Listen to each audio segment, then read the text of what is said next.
Hi, friends. As Lent approaches, many of us think about what spiritual disciplines we might take up for this season, in addition to whatever disciplines we ordinarily pursue.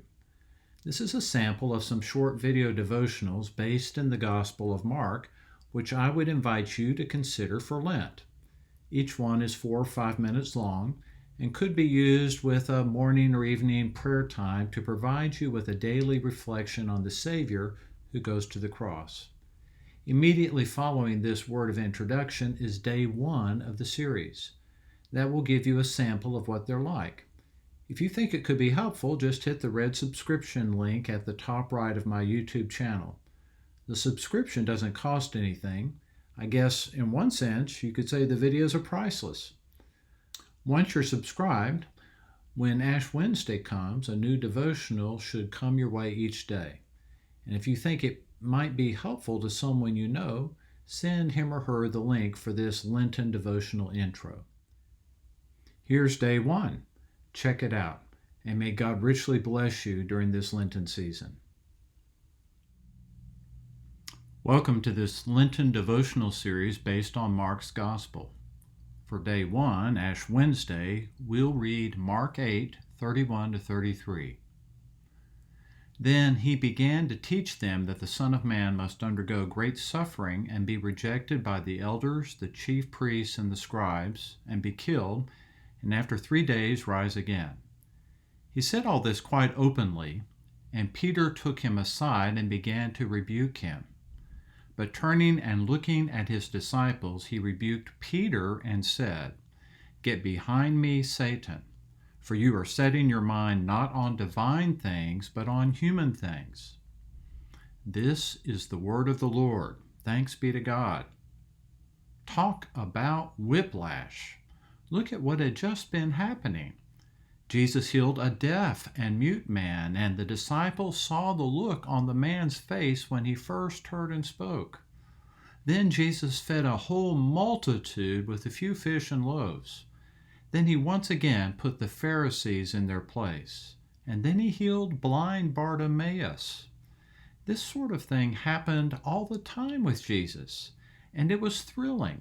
And so for Jesus then to turn right around and tell his disciples that he must suffer and be killed, well, it was whiplash. And Peter's reaction would have been ours too, only Peter was bold enough to say it. Mark says he rebuked Jesus. That's strong.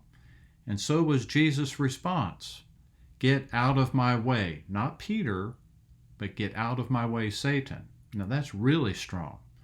But Jesus recognized the source. It wasn't just Peter's immature love for Jesus, but Satan himself was using Peter's immature love to tempt Jesus again, just as Satan had tempted him in the wilderness, offering a Messiah shortcut that would avoid the cross. And Jesus didn't mince words with Satan. "Get out of my way, Satan." Now, we know what Peter and the disciples still could not know, that the Messiah did in fact go to the cross, and that his death would be followed by something else he hinted at here, that he would rise on the 3rd day. But even with our full gospel story advantages, it's still hard to take in that the new life Jesus brings could not come on the cheap, that it could come no other way than the whiplash way Jesus described that day. Even with all that we know, it's tough to hold that hardest part of the good news in our minds and hearts. And thus the church across the centuries has set aside a season to give that hardest part of the gospel a special focus, and that's this season of Lent. There are many ways to shape a Lenten focus, from Ash Wednesday's mark of the cross on the forehead to various fasting patterns. I would invite you to consider adding this series of daily Lenten devotionals to your other Lenten disciplines. We'll go with Jesus through this portion of Mark's Gospel as he goes to the cross, and we'll stick with this pattern. I'll read the passage, offer a few thoughts, and then close with a couple of questions for your meditation or discussion. Let's do together now what Jesus knew his disciples needed then: to go with him to Jerusalem. here are a couple of questions to ponder. If you had seen what the disciples had just seen, which of those amazing moments would have touched you most deeply? What life-giving work has Jesus done in you that thrills you most? And what do you suppose that life-giving work in you has to do with the cross? God bless.